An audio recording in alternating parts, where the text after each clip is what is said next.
后来乡亲啊，这个元宵节，伫台湾各地头拢有庆祝的活动，其中伫婚礼的包中，就是马明山食饭担。一年一摆元宵的闹热，马明山镇南宫5年千岁元宵游景食饭担，将伫3月23由当时马祖堡包中6地寮做伙举办。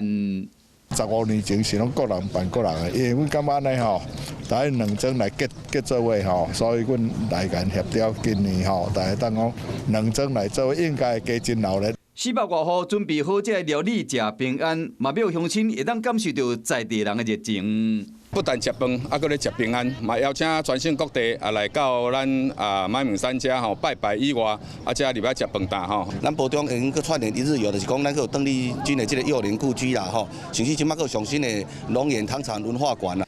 今年国家重要民俗马明山5年千岁大考要将伫10月份举行，时到超过1万尊的新民参加盛会。 若有闲，会当伫元宵去婚礼食平安。Hello， 我是庄慧琪。想要抢先掌握最及时的新闻资讯吗？赶快订阅、按赞、开启小铃铛，锁定华视新闻 YouTube 频道。